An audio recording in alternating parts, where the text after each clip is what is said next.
that U.S. response since last almost, let's say, 3 months after let's say pulling out from that deal, is U.S. listening India's concern? Because we have been constantly saying that we cannot entirely cut our trade ties with Iran.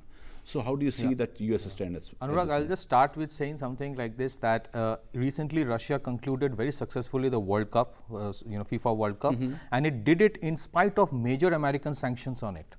So what I'm trying to say is that in today's era, the sanctions may not have that kind of impact on countries as it used to be in the past, where they could have crippled countries, American sanctions. Now, if you look at this dialogue, which is going to happen probably in the month of September, this is happening against the backdrop of two things. One, recently United States gave a waiver to India under the CAATSA provisions for going ahead and purchase of S-400 air defense systems. Secondly, India has also been granted approval, a Tier 1 approval on the issue of strategic trade authorization by United States, which means it becomes much more easier for America to export high-tech items to India, which probably initially before this was a little difficult. So there is this faith in India being a major security and a trade partner, and that faith is profound. What is important also is that in the month of July, India actually granted license to an Iranian-based bank called Bank of Pathikrit in Mumbai, which means India is also trying to create an alternate towards a rupee-real arrangement for oil deals. What is also important to keep in mind is that there is no quantification in this Trump sanctions as to how much the countries will have to reduce their import of Iranian oil. During Obama regime, it was something like 20% every 6 months. So Brian Hook, special representatives of United States on Iran issue, has stated that America is willing to work with countries which are reducing import, and they are willing to work on case-by-case basis, which means there is a scope for negotiations. Now, for India, the considerations are much more profound, because it's not just about oil, it's also about fertilizer.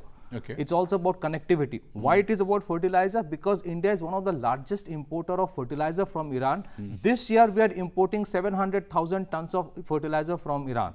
And there are talks going on for an Indian public sector led consortium of fertilizer companies which are going to invest in Chabahar area along with Pathikrit Energy Development Company to develop urea plants primarily for manufacturing urea, which can be then exported to countries like India. So that is one thing. The other important issue that has to be kept in mind is that, when America says that India is a net provider of security in the Indian Ocean region, then it also has to take into account India's strategic imperatives and, considerations. On one hand, America says that India should do more in Afghanistan. The Chabahar port is very important, not just as a port, but that's the place through which India has started, bypassing Pakistan and exporting wheat to Afghanistan by shipping.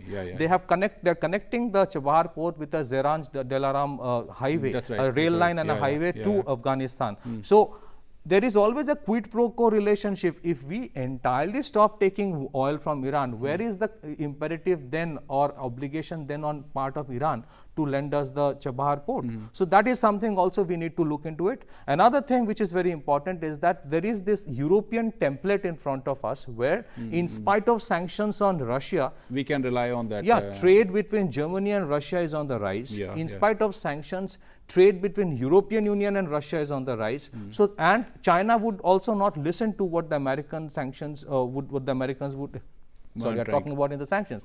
So today India has that space for negotiation, and I think there is this understanding. I think the way Trump operates, initially a lot of threat comes and gradually then he gives a little bit of space for negotiation. So there is a balancing act done later on.